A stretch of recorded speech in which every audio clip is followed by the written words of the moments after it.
Another round of applause for Beyond Measure and Monica Moore-Smith. All right. We have come to the part of the program you have all been waiting for. Are you guys ready? Are you ready? All right. Without any further ado, I'm going to bring to the stage the spouse of Garrett Gee, Jessica Gee, to introduce Garrett. Jessica.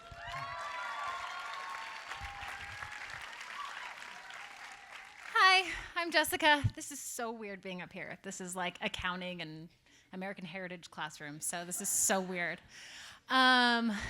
We were debating who would introduce my husband and trying to find someone that would. And then Garrett just got back from the Philippines at 7 a.m. this morning. And I saw this video of him speaking in Manila 30 hours ago.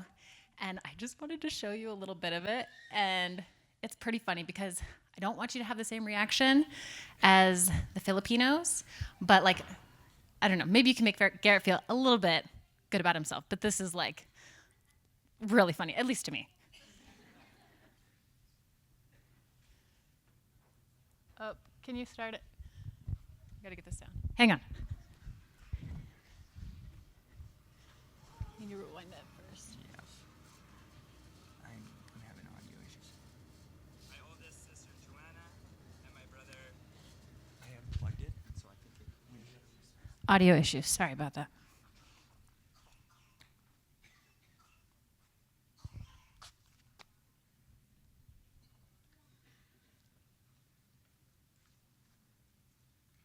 Has anybody here been to the Philippines? Okay. Garrett just got back. Is anybody here Filipino? A few. Okay. So Garrett's half Filipino. His mom is from Manila, hence the name of our little boy, Manila. And he just spent the last 18 days there making a television show, which maybe he'll tell you a little bit more about. But that's what he was doing. And let's see if we can get some audio. Yeah, this is fine. So this is Garrett introducing himself and his family, and then you'll see what happens when he introduces his own family. Brennan. So we were born in Utah, the state of Utah in the USA, but my mother, she was born here in the Philippines. My dad is Danish, and so we are half Filipino. And before this, I had never had the chance to explore the Philippines, but I knew it was somewhere inside of me. I knew it was part of me. And so finally, I came here. I've been here for 18 days, exploring the Philippines, getting to know you wonderful people, and discovering what is it inside of me that has been longing to come here to the Philippines. And the reason why I was here was a very special project. It was actually kind of a secret project that I finally get to tell you about today at the end of my presentation. So next slide, please. Before I came here, I played soccer at my university. And next slide. And at my university, that's where I met my wonderful wife.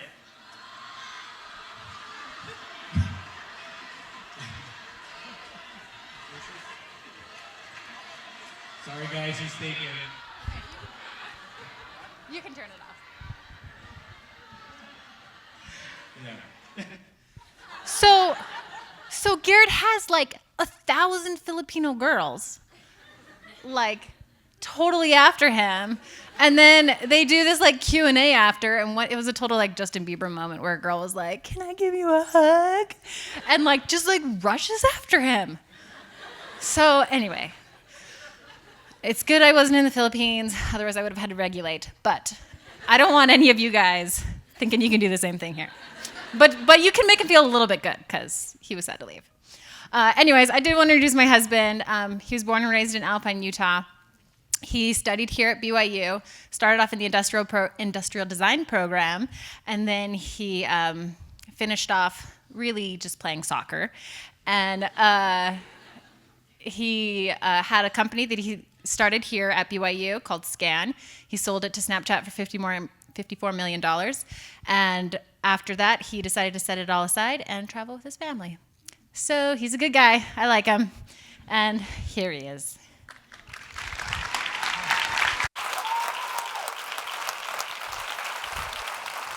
I think you can take that one or give it to him. All right. Okay, thanks for the intro, babe. You know me pretty well. All right. 1 second. It's a big room. Thank you guys for being here.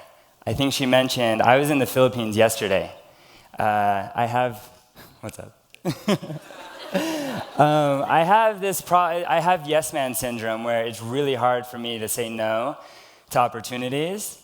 And that's why when a TV station invited me to do a TV show in the Philippines, I was like, yes. And then they asked me to speak at their event on the last day, Monday, yesterday, and I was like, yes. And then I hear from BYU, and they're like, hey, can you speak on campus on Tuesday? And because you cross the international date line and you live whatever day you're leaving twice, it was actually possible for me to speak in Manila on Monday and come here on Tuesday. So I said, yes. So here I am. I'm actually, to be honest, I'm super tired. It feels like I'm living Tuesday like 100 times. But now I'm here. But I just want you to know, I'm really grateful to be here. I'm really grateful that you're here, and even though I'm exhausted, I want to give you my 100%. I want to show my gratitude and hopefully make it worth you coming here. Before I get started, I want to get to know a little bit more about who's here. So by raise of hands, who here is a student at BYU currently? Oh, amazing. That's awesome. And then not a student, so you can see the contrast. Very cool. It's kind of a weird question, but I'm curious to know, who has never heard of me or the Bucket List family? Oh, that's awesome. Will you come up? I got to get to know you. I got to introduce myself. You raise your hand. Okay. Right there. Hey, I'm Garrett. Hey. Nice to meet you. So my family and I, we travel full time. What else can I tell her? We got 2 kids, pretty cute. And what's your name? Annie. Guys, this is Annie. And Annie, I have a present for you. Why did you come here today if you don't even know who we are? I'm here on a date. Oh, someone took you on a date? Who's your date? Come up here, man. Are you kidding me? Oh, man. You guys are going to have so many memories together. Is this a first date? No. Okay. 1 second. Oh, they match. Yes. This is my present to you and to you. Thank you guys for coming. Thanks. All right, anyone else not know who we are? Just kidding. All right, so by raise of hands, who here is on Instagram? Who here is on Snapchat? And YouTube? It's cool to see the difference from and Facebook. Yeah, it was interesting in the Philippines, everyone on Facebook. Very few people were on Instagram in the crowd over there. Pretty neat contrast. So, all right, my mind's racing. I'm so tired. All right, so we brought more presents for you. So I'm going to just kind of hand those out first. I want to just know who here thinks they're the youngest person in this audience. 1. Will you come up? Both of you? Will you 2 come up? Oh, yeah, for sure, you come up. There's a baby? All right, this one's for you. Okay, this is a pin. It's like a magical pin, so be careful with it, okay? Don't touch it directly at first. Give it to your parents, okay? Be careful, okay?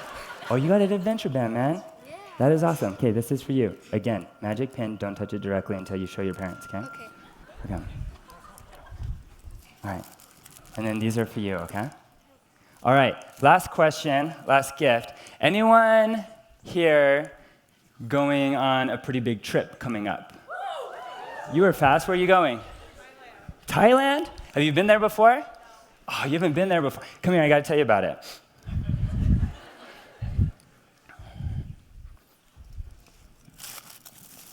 Oh, the last one. Okay, have you been to Thailand? No. It's beautiful. Above the water, under the water is beautiful. So you're going to want to take this GoPro, okay? You're going to love it there. It's going to be so much fun. Yeah. Don't tell my wife I hugged you.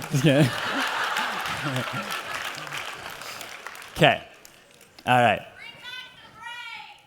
What? From Thailand? No. What? That's awesome. Okay.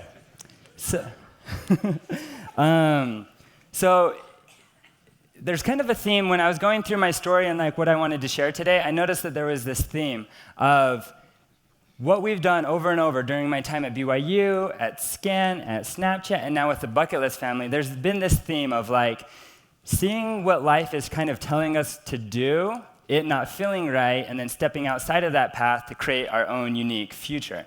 And so I kind of go through each of those sets, but when I was putting this together, I decided I was just going to throw up random photos and images from my journal, because I think most of all, one of the messages I want to share with you is I think you'll see like, all right, this Garrett guy, like kind of smart but not that smart, or kind of talented but not that talented, like maybe a little bit special but not that special. And I want you to see like a lot of these flaws, because hopefully it'll show you what I've done in the entrepreneurial world or in the business world, like most anyone is capable of. For what we've done with our traveling and our documentation and becoming travel journalists, like most anyone could do that. And so when I put together pictures, these are just raw images from our journal, starting with a. These were the 3 most beautiful images I could find. We got a laser pointer. Here she is, studying in the library. She's so beautiful. This is what she dresses like when it's cold. I married that. This is here where she is playing intramurals. Let's see what else I got. Here we are at our first BYU football game. And then I think this was either like, no joke, our second date or third date. Correct me if I'm wrong. It for sure wasn't past like date 5. She chose the activity, and we ended up in a wedding dress shop. This was like date number 4, right? And so, but look, she looks like a beautiful princess, right? And I was like, all right, let's do it. So I'm going to tell you a little bit about my days at BYU. I came here, it was my dream since I was a young boy to go to BYU, and it was actually a really hard first year because, oh man, the classes, my grades just wrecked me. I was a very poor student. I was great in high school, but then I came here and just everyone was smarter than me, everyone was a better student than me. And I did really poorly, and I was worried like maybe BYU is not for me, maybe I need to drop out. But I kind of decided before I drop out, I'm going to try to do things a little bit different and see if it works out, give it one last chance. And what I found with myself was if I jumped in a major and I was interested in one of the classes, I did really well at that one class. But if in a major, you don't choose all your classes. They kind of give you like a package. And like, so I would do well in like 2 classes, but then the 3 classes that I didn't feel like they were applicable to me or I wasn't interested in, I would do very poorly. It's kind of a flaw of mine. And so before giving up and dropping out of BYU, I decided, let me give this a try. I'm going to, in a way, create my own major. I kind of like thought, like, why am I really at BYU? Is it to get a degree or is it to get an education? So I'm like, if I want an education, if I want skills, very important to me was skills so that I could go out and get a job or create a job. That's what I was after. So let me give it a shot by going around the campus, picking out the absolute best classes I could find to further my education and my skills. And the problem was they weren't all in one major. They were kind of scattered around, some in industrial design, graphic design, photography, computer science, the entrepreneurship program. And also another problem was a lot of them were senior classes. So BYU apologized for being transparent about this, but what I did was I found out like if I would go to those classes that I wanted to sign up for, if I just asked professor, can I sign up? They would say, no, you're not in the major, or no, you haven't done the prereqs, and you're not a senior, so you can't take my senior level class. Learn that, so then I tried a different tactic. What I would do is, for the first week or so, I would go to class, I would get there early, I would wear glasses, just helped, and I would sit on the front row and ask a ton of questions. And I'd be really interested, and after I would thank the professor and tell him what I learned, and then on week 2, I'd be like, hey, guess what? I'm actually not in your class, but I really love what you're teaching, and I really want to learn it. It's really hard for a professor who has 90% of his class not listening to say no to that. I know that because not once did a professor say no to me. Every single time they said yes. And so my schooling totally, completely changed, where now 100% of my classes were classes that I was interested in, that I was gaining education from, and very valuable skills that I could then move onward. And so once I started to develop these skills and I wanted to marry this beautiful young lady, I started my first business.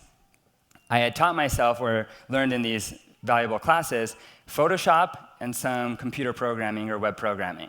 And that enabled me to create websites for other people. And at first I just created one for myself, and then I got my confidence and skill set up, and I started building them for other people. And then when I got my confidence up, I was like, you know what, I should start charging money for this. Had never had a job before, but I wanted to try it out. And so I remember the first person I asked, can I build your website? How much are you going to charge? And I told them $12 an hour. And I remember they looked at me, they kind of looked down on me when I said $12 an hour. I did their website, they loved it, referred me to a friend, and their friend asked, how much do you charge? And so I tried, I charged $16 an hour. And I remember they, word for word said, oh, so you're not very good. And I was like, you just referred my work, you liked my work, but I told you my price tag, and then you, decided how good I am. And then the next person, the same thing. I think I told them I charged $20 an hour, and they said, oh, so you're just a student still learning? And so I started to play with this as an experiment. And so the next time somebody asked me, I was like, I charge $100 an hour. And they're like, oh, so you're pretty good. And I'm like, yeah, because I charge $100 an hour.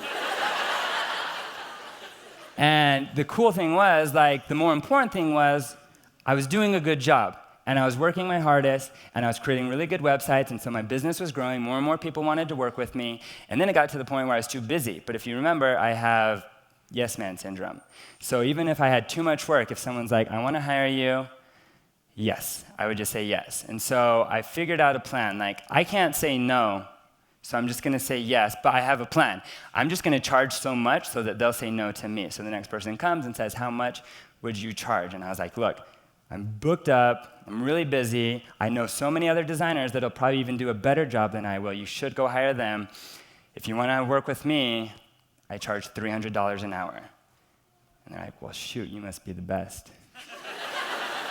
And we really want to work with the best. We'll work with you. It's like, shoot, $300 an hour. Yes. And so it got to the point where I was doing really good, and I kind of came to another turn point where life was coming at me and saying, this is your path, you're making good money, you can support your family, stay working as a freelancer, as a web designer, stay on that path. But it just didn't feel right. And so even though I was comfortable, I decided to step out of that comfort into the scary part, face my fears, and try something new. I decided for the first time, I'm going to stop building things for other people. I'm going to try to build my own thing. Oh, this ended up in there. This was the first time I did the $300 meeting. I was on a Skype call, and I was going to charge $300, so I had to look professional, at least from here up. Sorry, we'll get past that. Okay, this was one of my favorite moments in life. No joke, I started getting teary-eyed and choked up when I was going through my journal, and I came to this image.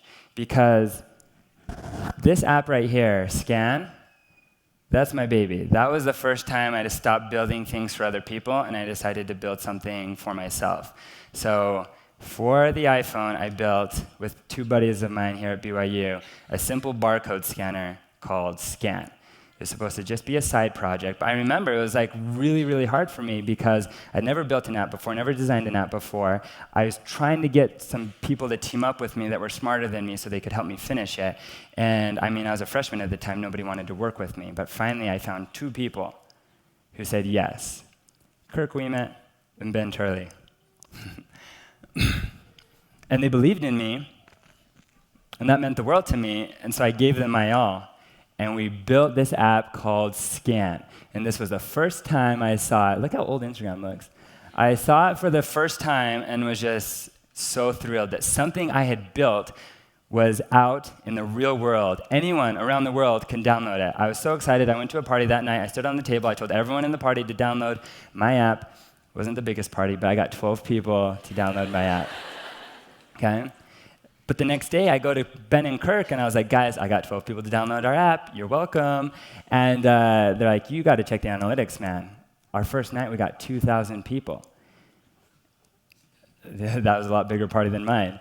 But then the night after that, we got 5,000 people downloading our app. And the night after that, we got 10,000. Very quickly, I learned, like, geez, the power of the internet. It doesn't matter if you're in small town Provo, Utah, or like I was telling them yesterday, if you're in Manila in the Philippines, like, it's the World Wide Web, www. Anyone in the entire world can see your work, and if you do a good job, they can download it. And so I remember the day when we started getting 73,000 downloads a day. And I remember that because that's about how many seconds are in a day. And I thought it was so cool that no matter what I was doing, I was getting a download, a download, a download, a download. And that was incredible, life-changing experience. I remember 3 months after that when we passed 1 million downloads. And that is when life sped up. I don't know if they keep like radar or trackers on this, but the moment we passed 1 million downloads, we started hearing from Facebook and Google and investors all over the world. This was my first time we met with Google. And oh my gosh, that meeting was a mess because I was just saying yes to whatever they said, and I don't even remember what they were saying. And but it turned out, I remember we were meeting with different investors, and then there was this special moment. And that was when I think one of the investors could sense that I was young, inexperienced, and borderline foolish, because he almost treated it like a movie. This doesn't happen, like if you were to go out and speak with investors, I wouldn't count on this happening because I think it's quite rare, but this is how it happened. I go in the boardroom, there's a long wooden table, and this big investor man comes and sits down, and he has a manila envelope.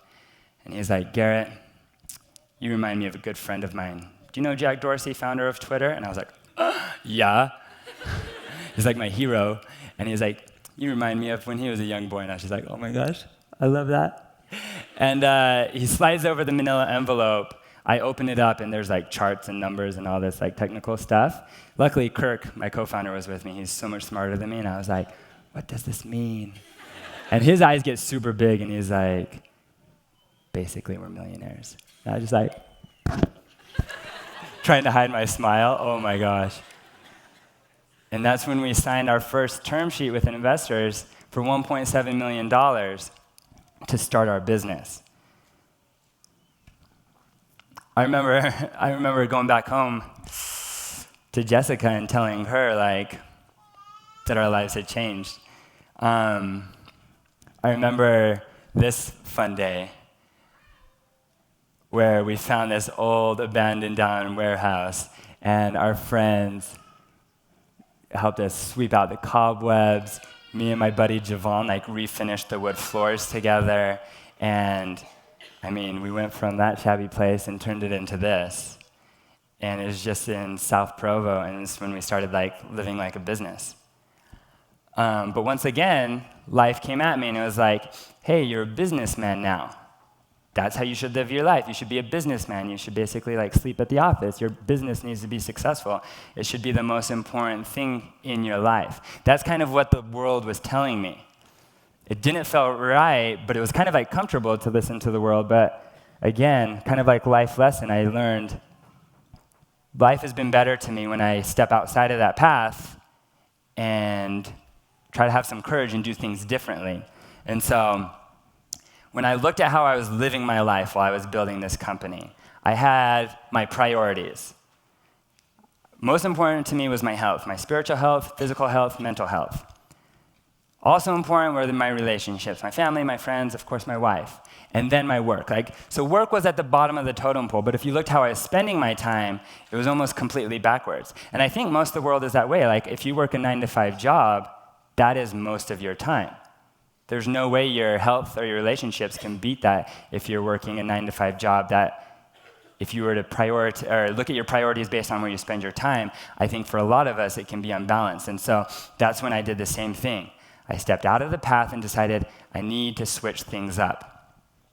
And it was a weird thing because what we ended up doing was, even though our business seemed like it was like up and up, getting bigger and bigger and more successful, we switched things up completely. I stopped sleeping at the office and working all day, every day at the office, and I actually returned back to BYU after having dropped out, and I went back on the soccer team.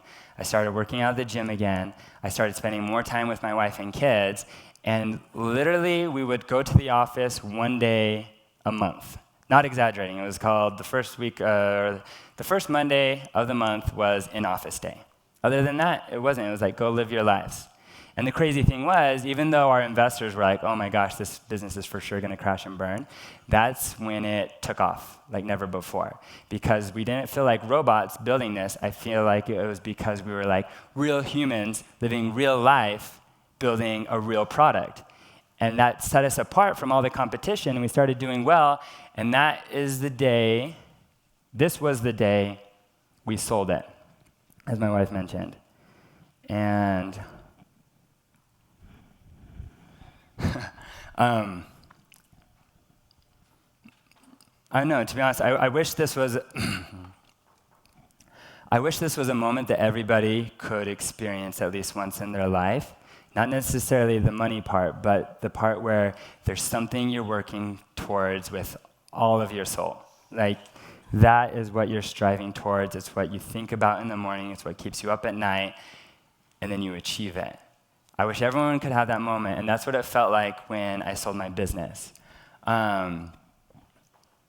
We moved to LA. Oh, I put this picture up there.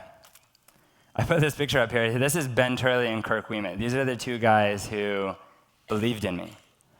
And I don't know, when I look at this picture, I see two things. I remember every single guy who turned me down when I wanted to work with them. But most of all, I remember these two guys. I remember that they said yes, and it's one of the most proud things in my entire life is the fact that their life changed forever because they took a chance on me. So the three of us, the entire company, we moved to LA, and we joined the new company. And man, once again, reoccurring theme in my life. Life was coming at me, and it was like, you did it, you sold your company, you're at a new job. I was getting paid $180,000 salary, plus everything from the acquisition, like more money than I had ever seen or imagined, but it didn't feel right. It felt like the world was telling me, stay here, climb up the corporate ladder, try to be like VP for life in this company. That's where you're going to be comfortable. But it didn't feel right, and I remember the terrible, terrible day when my wife and I were trying to decide, like, I don't know, like, this might sound foolish, but I'm just going to be transparent with you. Like, this is how my priorities work, this is how my mind works, and this was the decision I was trying to make, was here I am at a great company with great people, making $180,000 a year, plus ownership. Is it foolish to stay there when I feel like the right thing for me and my family is to walk away? Or is it foolish and even ungrateful to walk away from that kind of salary? Like, that is life-changing money. My brother, who's a high school teacher, I'll tell you, like, I called him and I was like, what do you think I should do? And I told him, like, these are the numbers, this is my salary, and he's like, let me think about it. He called me back 2 hours later, and he's like, he and his wife had been talking for 2 hours, and they didn't even talk about the decision. They were just trying to imagine, like, oh my gosh, what would life be like if that was our salary? Because he was a high school teacher, and like his life was very different because of that. And so I was like, I think you're right, like, so I should stay. And he's like, no, even though that is life-changing, even though that's life-changing money, nothing's worth like what you're feeling inside, and if you feel like something else is better for your family. So the day came when I decided I would quit. I was stressing so bad. I got a bloody nose. And I just felt like I was dying inside until my wife from home, who knew what I was going through, sent me a picture.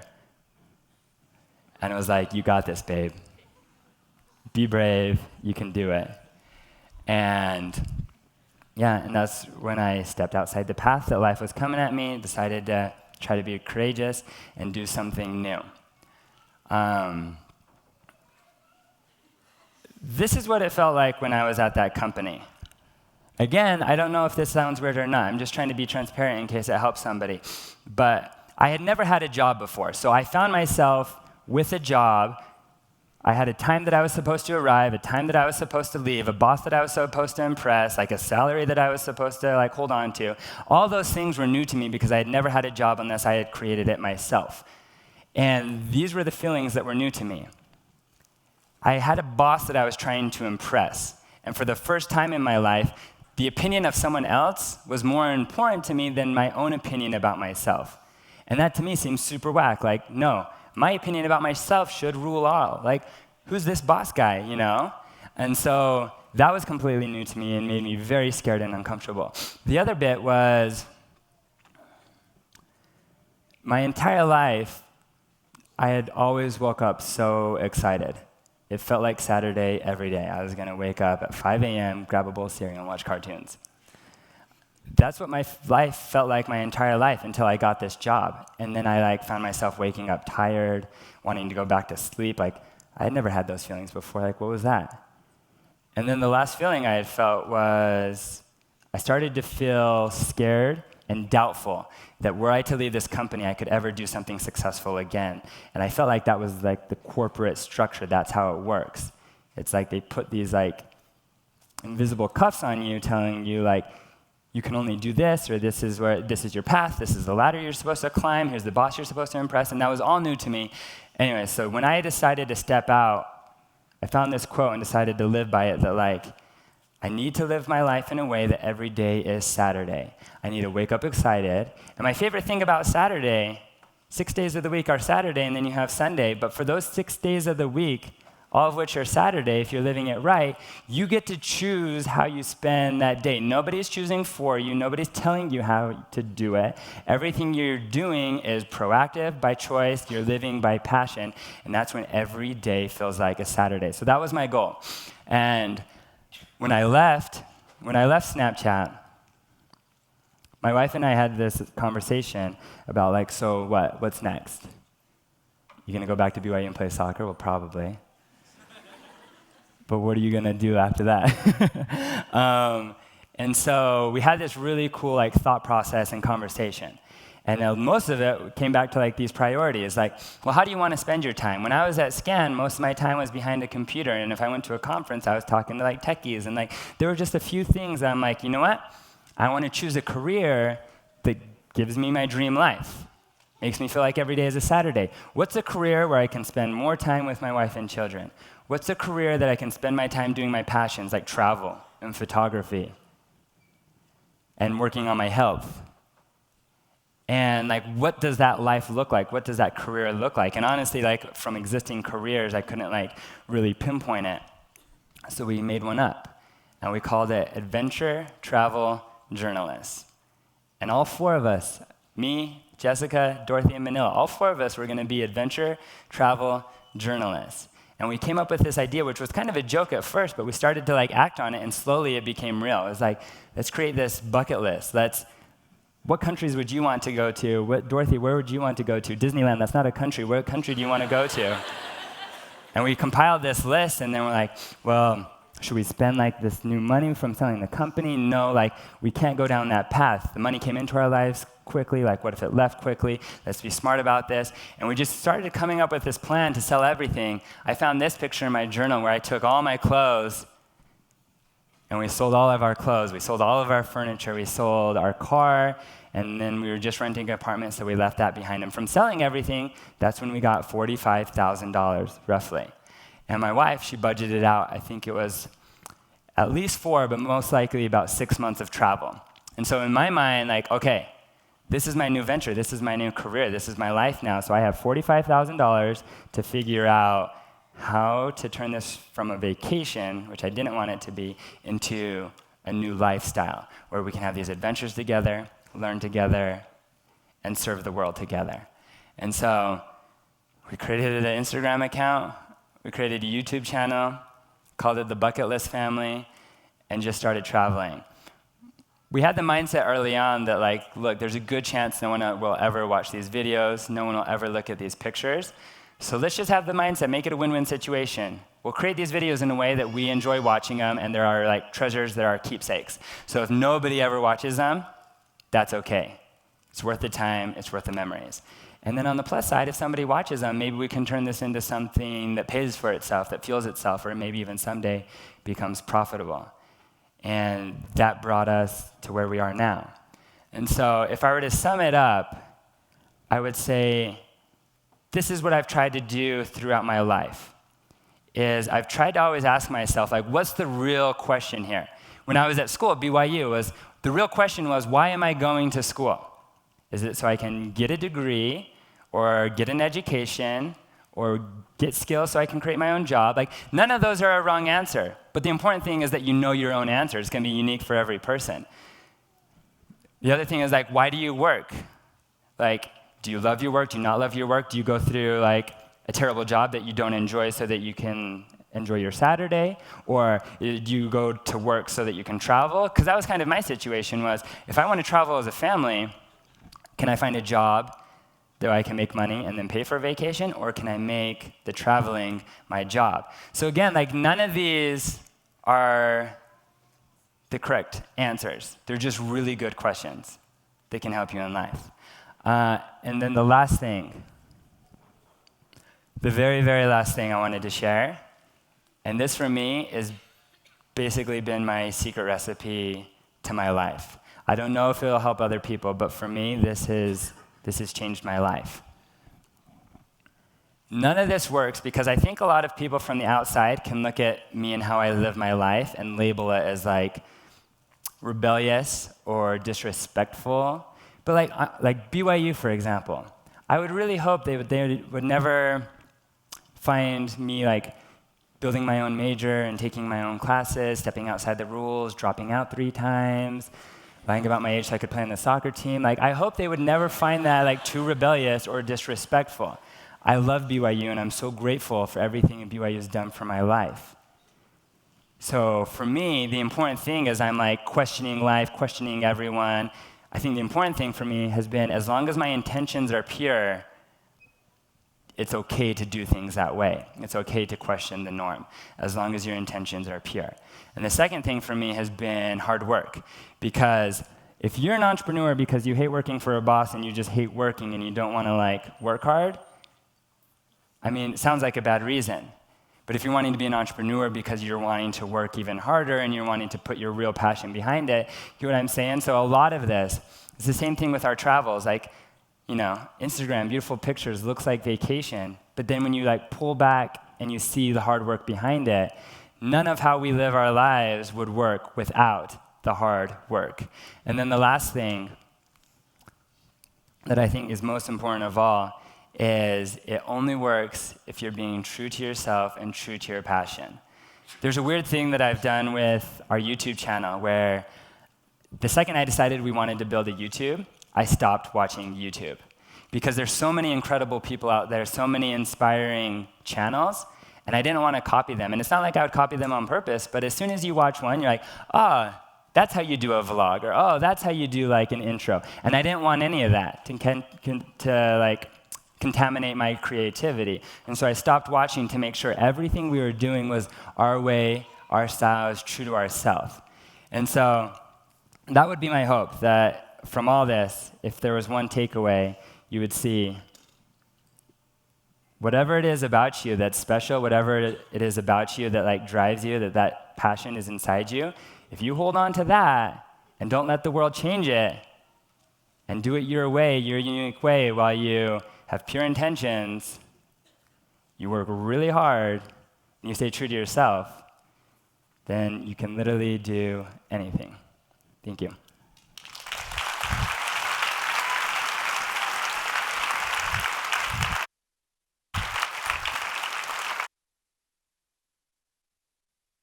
So now we're going to bring out the crazies. So we're going to do a little bit of Q&A, and then we'll wrap up, and hopefully if you guys stick around, we can meet some of you. What's up? You guys ready? Okay. Dorothy, do you have a microphone? You got to get a microphone so they can hear your tiny voice. We'll get one for you, okay?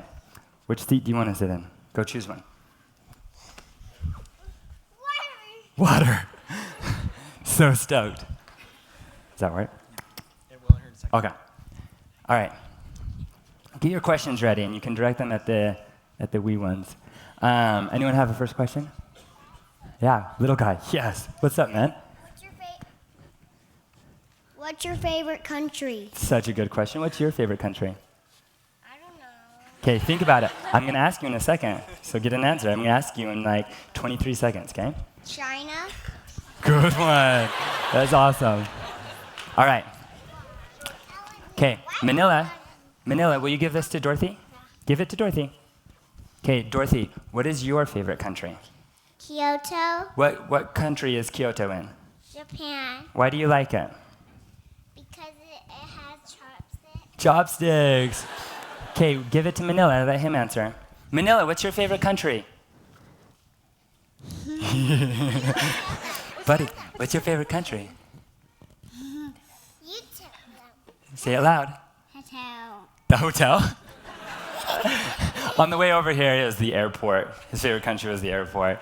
Another question? Yeah, your kids are wonderful. Jeez. Will you teach us? How many places have you swam in? Like the pool?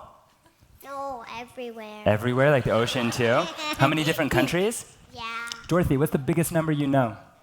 7. Okay. 48. Okay, this is a great question. Kids are rocking it. What are all your guys' favorite colors? Question is, what are all of our favorite colors? Dorothy, favorite color? Pink and purple. Jess, what's your favorite color? Yellow. Say yellow. Yellow. Ask Manila. What's your favorite color? Blue. Blue. You like blue, huh, buddy? All right, yeah. Parents, are you guys worried about having your kids' faces all over the internet? Good question. Jess, what are your thoughts on that? I had major anxiety and concerns about it in the beginning. And Oh, the question was, do you have anxiety about putting your children's faces all over the internet and kind of out there to the world? and I do, and I still do. And, you know, there's a lot of bad stuff that people do and can do with pictures of your kids and stuff. But I learned that the benefits, like, for us, they outweigh, you know, the bad things that people can do. I mean, I feel like, especially having our kids out there, and has done some good. We've gotten some really incredible messages of people saying they learned how to swim because they've watched Dorothy swim, or they, you know, they've learned just the things that they've learned from our family, and then obviously we've benefited greatly from, you know, putting ourselves out there. Sometimes, you know, we can't control what other people do, and so we try to put as much good out there as we possibly can. Go ahead and raise your hands and keep them Thank you raised for so the we can bring question. mics around. I got one for Dorothy. Yeah, what is it? Dorothy. Dorothy. Hi. Dorothy. Dorothy. Dorothy, what's your favorite princess? Ariel. Dorothy, ask her hers. Ask her. What's yours? Elsa. Well, if that's not the cutest. Wow. Next question. Goodness. Uminyava pros. Okay, so I'm wondering, hi, how are you, Jess? Okay, so I'm wondering if you guys were to stop traveling, well, not stop traveling, but Why would full you even time. talk like that? Just kidding. I know, Go ahead. right? If you were to stop full time from all the places that you've been, where would you stop and live? I would live in New Zealand in a heartbeat, if Garrett would let me. It's an argument right now, or a debate. Currently, a potential plan is maybe Oregon, maybe go to Hawaii for a year, and then go to New Zealand. those are kind of the conversations so far. Not sure. Good question. You have one? Mm-hmm. So you guys are called the bucket list family, but what are some things that you would never put on your bucket list? Eating gross stuff? Just kidding. What would you be on yours? Never on the bucket list. Good question. Yeah, neither of us are ever going to run a marathon. Ain't nobody got knees for that. Is there another question? Hey, Garrett. Uh-huh. Garrett and Jessica, what's the youngest age you will take traveling with a kid? So if you were to barely start, what's the youngest age that you will take? Thank you. I mean, every mom has their own opinion, but I would probably start at 4 to 6 weeks. They're just And honestly, at 4 to 6 weeks, it's easier than like a year. The hardest part is where Manila was when we left. When he move and wants to run around, but he can't communicate yet. And with that, I mean, it obviously depends on where I go, but, you know, having a little 6-week-old in a carrier strapped to me walking around like London or Europe, like I'd feel confident doing that. What's his favorite? That's just me. We've got one back here. What he wants to do. How much longer are you planning to do the bucket list family travels? It's a good question as well. I mean, I think full-time will for sure go about another year. Yeah. And now kind of our next steps are trying to figure out how we can have some consistency for the children, get Dorothy in school and gymnastics, and just get her in some social activities, but still, you know, be able to travel and see the world as much as possible. So if anybody can shed some light on how to get the best of both worlds and pull a Miley Cyrus. That's what we want. Double lives? Double lives. Can we do that? Do you plan on doing traditional schooling with your kids, or how do you plan on maintaining this true-to-yourself lifestyle with your kids' education in mind? Neither of us are against, like, we've looked at homeschooling and private schooling and charter schools, and we're not against any of those. But honestly, Jessica and I were both raised in very traditional, like, families and both went to public school, and we both loved it. Not necessarily for the education, but, like, the social, the clubs, the sports teams, athletics, like, all of that stuff that comes at its best, at least where we came from, in public schooling. And so, I mean, as of now, that's the plan, and that's kind of what we want for our children. That's obviously very difficult when you travel as much as we do. And so, yeah, as you can tell, so much of this we haven't figured out. We don't know the answers, and we're trying to, like, figure that out along our travels. So in Hawaii, I got called to serve in my mission there. Ayo. And so after, my family's planning a trip. And so what's like the number one thing that you would do in Hawaii if you had like one thing that you could do? My favorite thing that we've ever done in Hawaii is if you go to the west shore of Oahu and you wake up early enough to where the dolphins are still sleeping but come through. And if you snorkel out there, you can swim with hundreds of dolphins in the wild. It's incredible. Congrats on your mission call. Or, I don't know, can I go? For people who are newly starting to travel, what's your greatest advice with scheduling flights and hotels and that whole process? I mean, it kind of depends if you're just wanting to one-off trips and stuff. We use Google Flights. That's kind of like our best tool for flights. There's also some really cool tools like Scott Keys, who finds mistake fares on airfare that are killer deals, like $400 from LA to Tokyo round trip. And then, I don't know. There's just, I try to use as many tools and of the Expedias and stuff, I still haven't found the best way instead of having 900 tabs open. Can I ask something about that? Yeah. Black Friday is the best time to do cruises and flights and hotels. Black Friday is the best time to do cruises, hotels, and Cyber Monday. Thanks for sharing. Dorothy. Who's your hero? Daddy. Yeah! That's right. That was one question, and my other question. In case you didn't hear that, she said daddy. Where are you guys off to next? So we are going, just Jessica and I, kidless, to Bora Bora for a little bit. And then we'll come back, pick up the kids, and it's off to Hawaii for 3 weeks. And then from Hawaii, we're off leaving the country towards Africa. I have a question. What has been your most rewarding experience in your time as travelers? There was one, I mean, do you have one? Oh, okay.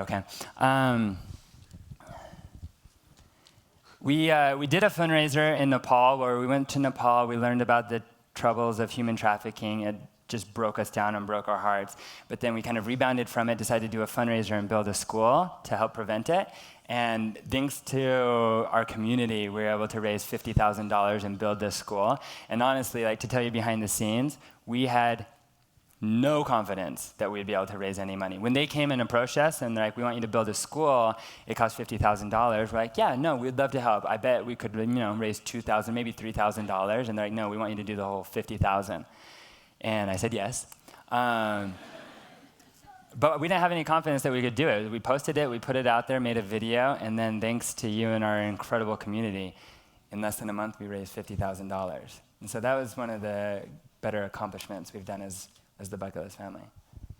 One of mine has been, we've been able to gift some families the opportunity to travel as well. We've given trips to Dubai and Bahamas and Disneyland, and that's been like the most rewarding thing for me.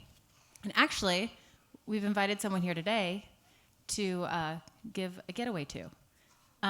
Melanie. Melanie, stand up. Could you come up here? Yes. So we're working with, not too far, but Sundance Resort. And they have offered to give a getaway up to Sundance for your whole family. And zip lining and meals and stuff. And this morning I was praying about who we should give this to. And not 2 seconds later, I got an email from your friend. So we want to give this to you.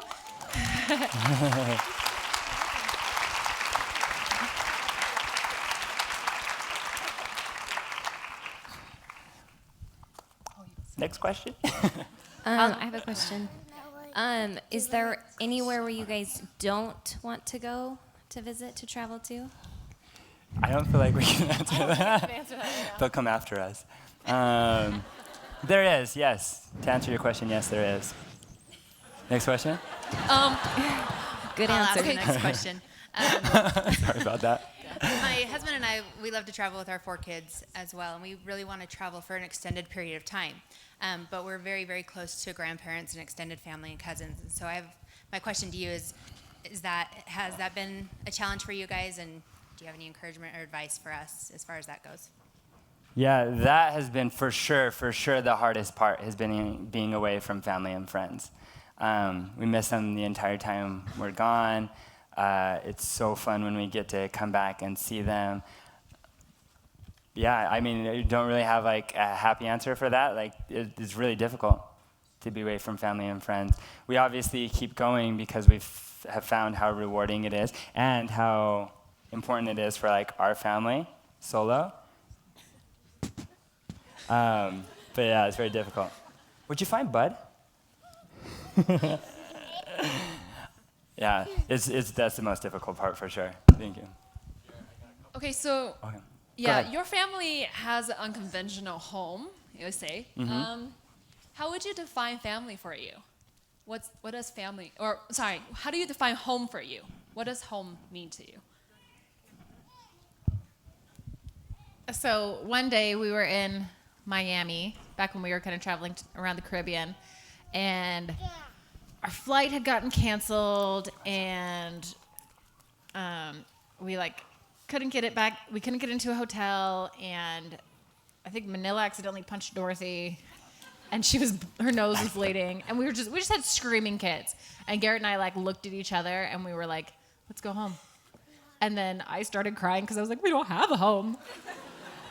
But that's when I kind of looked around at our mess and just realized this is wherever we are is home. So it doesn't matter whether it's Cottonwood Heights, Utah right now, or England or Bora Bora or wherever we are. So it's just kind of wherever we are. You want to do it? Okay. We have a question for Dorothy. Mm-hmm. Could I be Dorothy's friend? Come here real fast. Come here. Dorothy, a new friend. Give her a high five. You give her a hug too? Dorothy, ask her name. Katie Lowry. Such a good friend name. Thank you, Katie. Keep in touch. Okay, Right here? Okay, we got one up here front that's been waiting. What do Dorothy and Manila want to be when they grow up? Did you hear the question? Manila, what do you want to be when you grow up?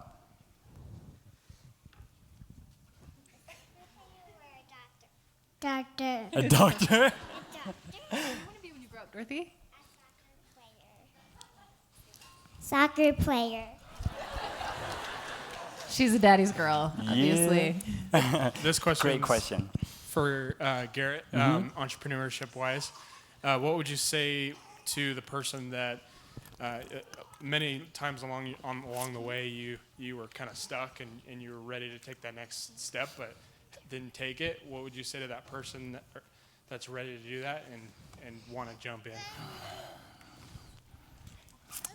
Really good question. I mean, this is how it was for me, where, like, I don't know, every time you do something scary, like, it sucks every time, it's terrible every time, and it's difficult every time. But if you, like, and the hardest times are the first times. But if you do it once and it turns out well, you learn, like, all right, like, that was terrible, but it was worth it, and then you do it a second time. I mean, and so now in my life, it's become almost addicting, where I'm constantly like, how can I shake up my life? What am I scared of, and how can I conquer that? Because my life's going to get better. It's happened every other time, and it almost becomes this like addiction. Thank you. Okay, so me, both of my sisters speak Chinese, and next year we're taking a blogging class, and I was wondering if you were to mentor that, what would you tell me? Good question. So you are starting a blog? Well, in junior high, they have a blogging, podcasting, and vlogging class. Oh, that's amazing. And you're in the class? So it's a blogging and podcast class.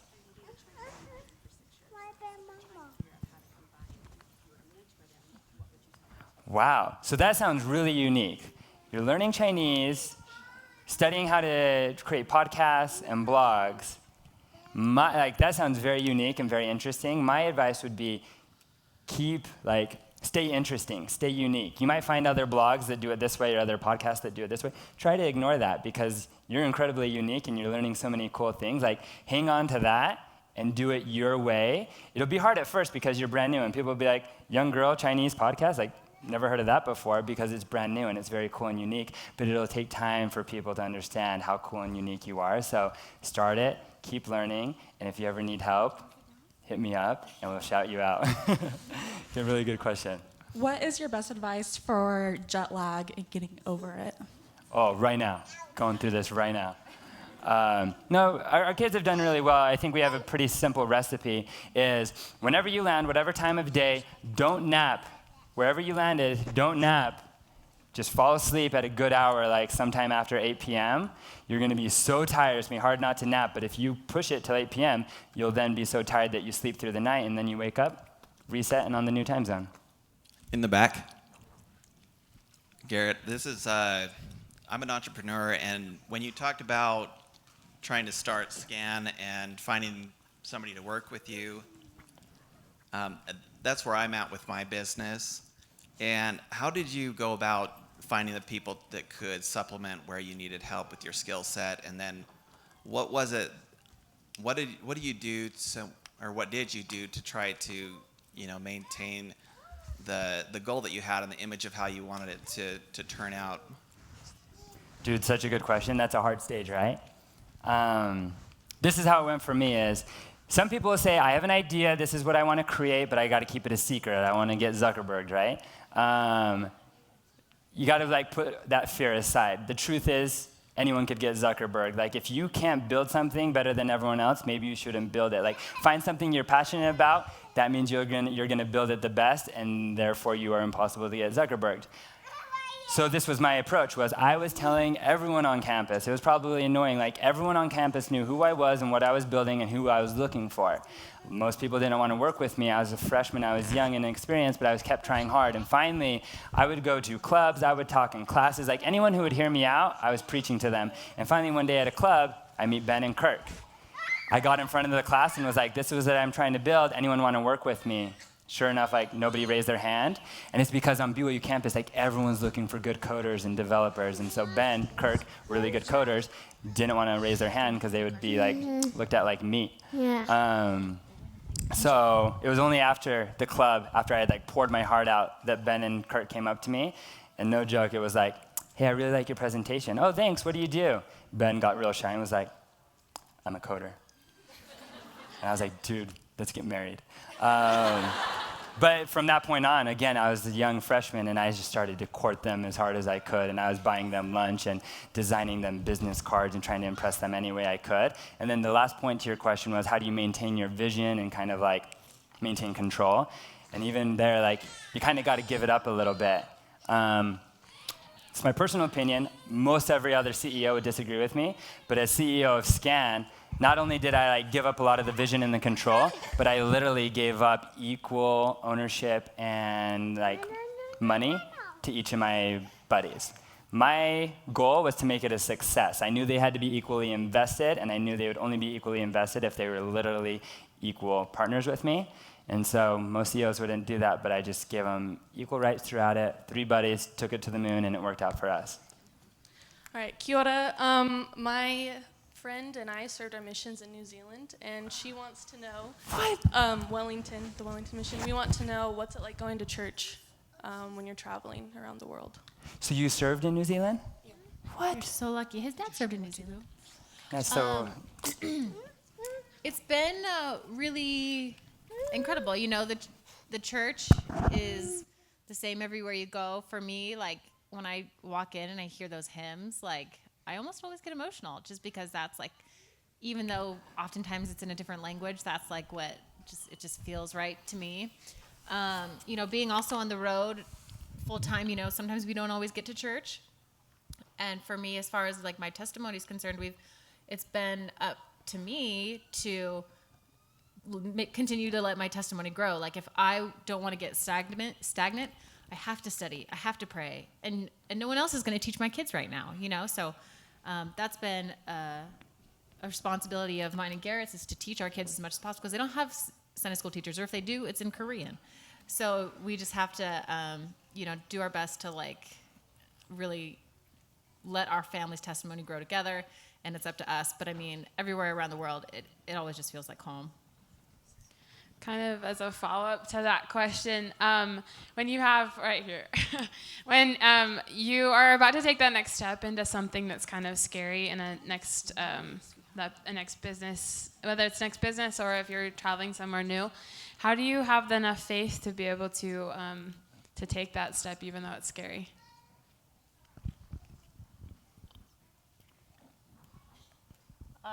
I would say in our situation, we always just kind of one of Elder Scott's old talks where he talks about being obedient and keeping the commandments and praying, and then he'll stop you if it's wrong. And that's usually what we have to do. It's never like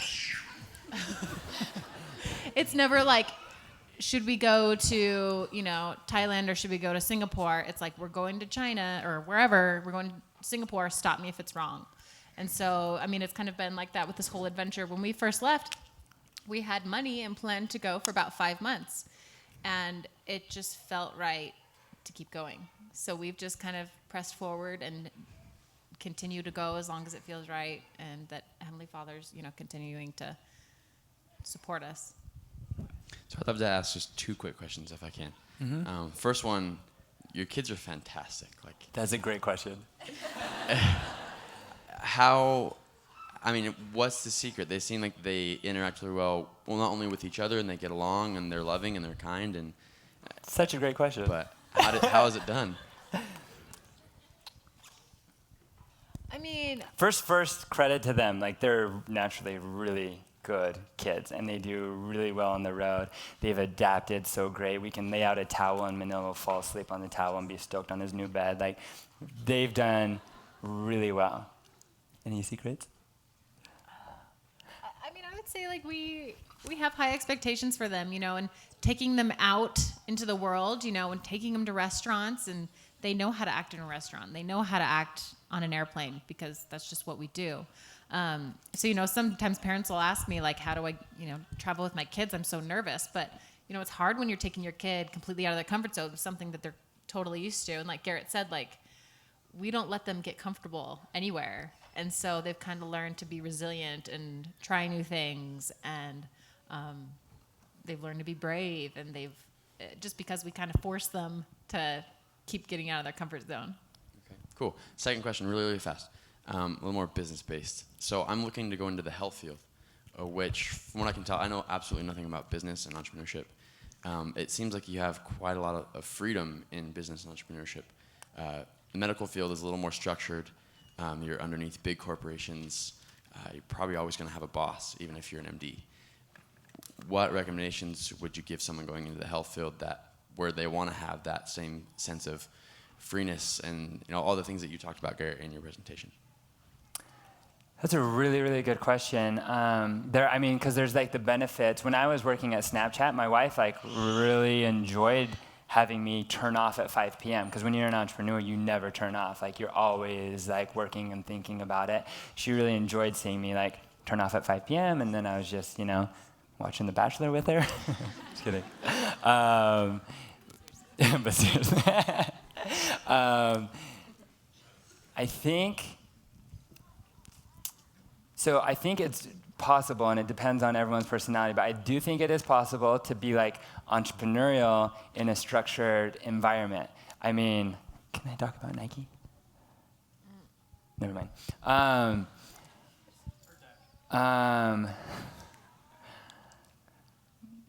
So what I would say is, because whether it's like you want to be in the health field, so you're going to create your own business like in that environment, or because when I was at Snapchat and I was supposed to be working 9 to 5, it still was like, okay, how do I like twist this system and work this system to get as much freedom as possible? And I made sure, are my intentions pure? Am I going to work hard? Like, am I going to get my work done? Am I doing this to be lazy, or am I doing this to have more freedom and spend time with my kids? There's like those differences.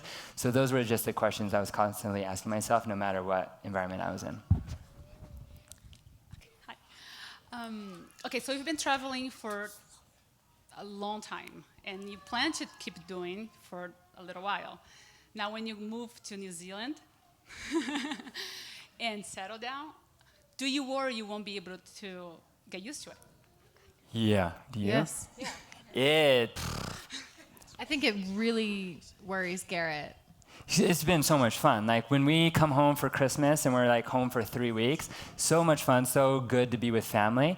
But geez, like when you're on the road and you wake up and you're like, what waterfall are we going to see today? What whale are we going to swim with today? Like, that's a fun life, and it becomes addicting. And then when you wake up and you're just, I would say when we decide to slow down or set up shop somewhere, I think it'll very much be because we're looking after the interests of our children, not ourselves. Because when someone says, hey, can we pay you to come to Thailand? You're like, yeah. But, for us, like Garrett said, we want our kids to have some stability, some schooling, just that kind of stuff. So when that time comes, we'll be biting the bullet, and it'll be hard to kind of slow down. But we also want some consistency in our lives. I have Lucy here in the front. She has a question for you guys. Hi, Lucy. What's your favorite memory? That moment right there, jeez. I'm going to give you one. So I was in a country called Tonga, and deep blue ocean, very clear, beautiful water, and that's also where humpback whales live. Massive humpback whales, like as big as this room, like just massive. And one was swimming, and it got closer and closer to me. It was like an airplane or like a giant bus was getting closer and closer to me, and it got so close that I felt like it was going to hit me.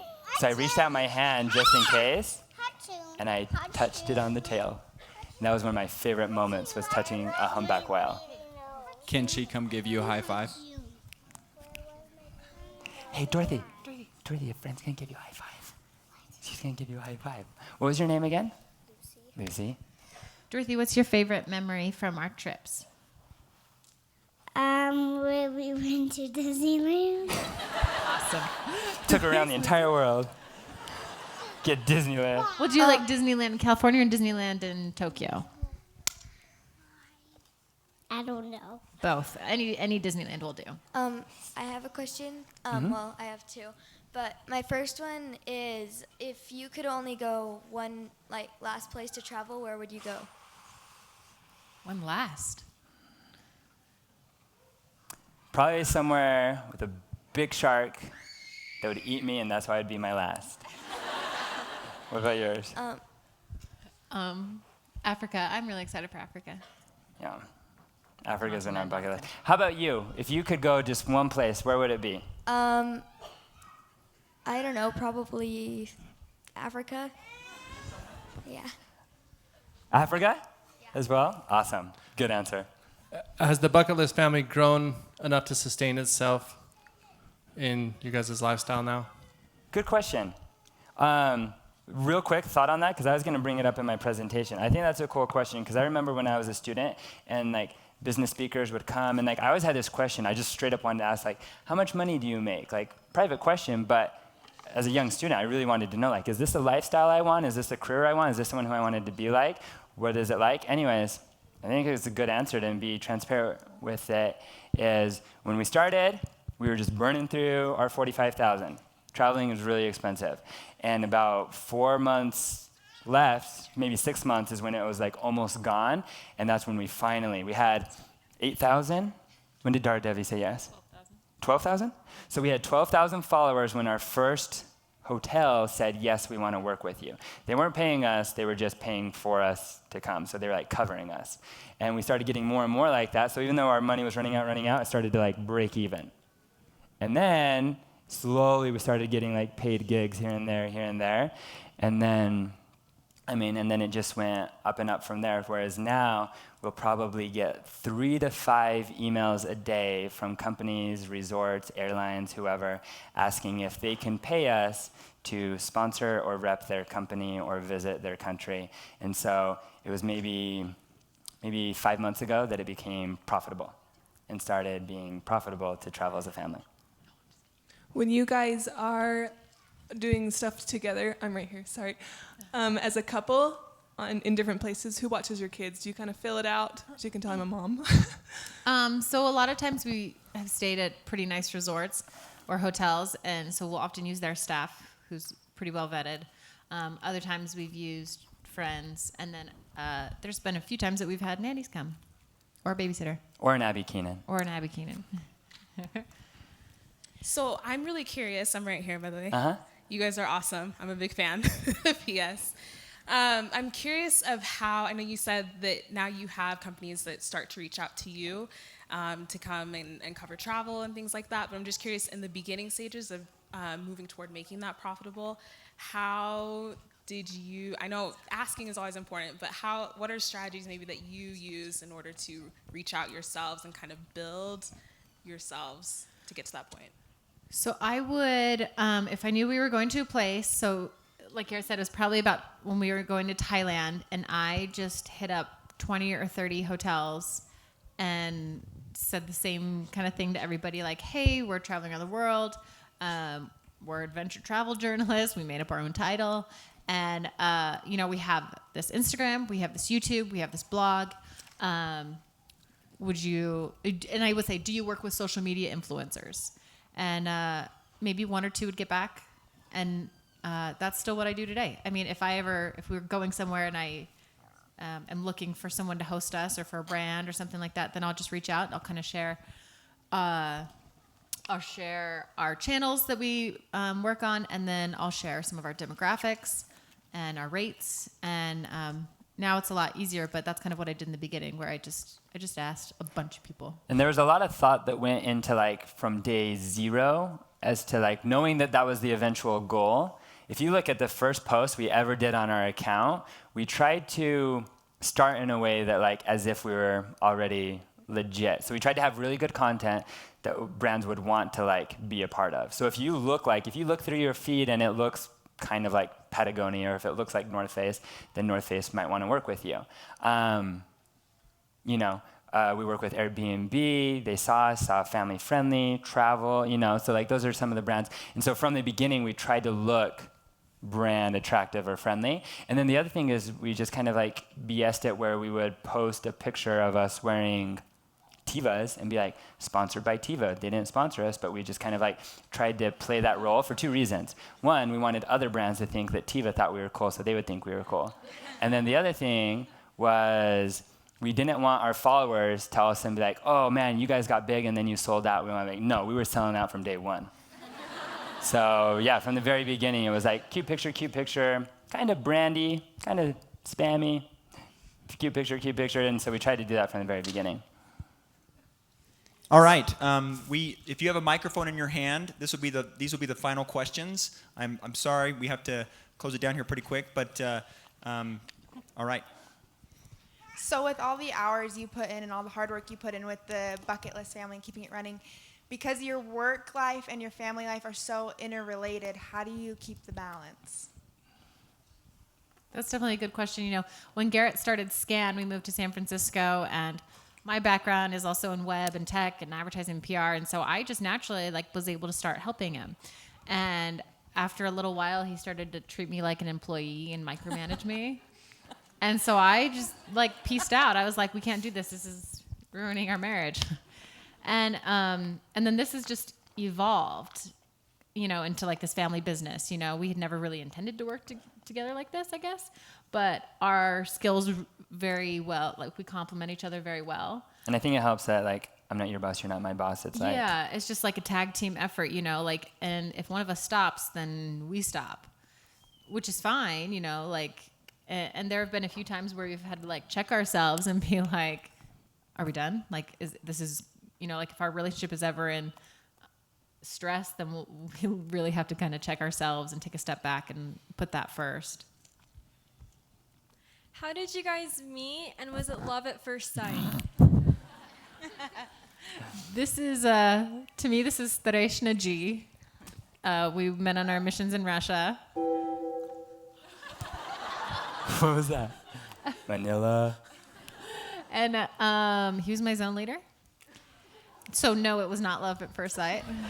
It was companionship at first sight. Just kidding. No. Garrett tries to play it off like it was like a scandalous thing, but it wasn't not scandalous. All it was No, we it met was. on the mission. Dorothy was born. We came home from the mission.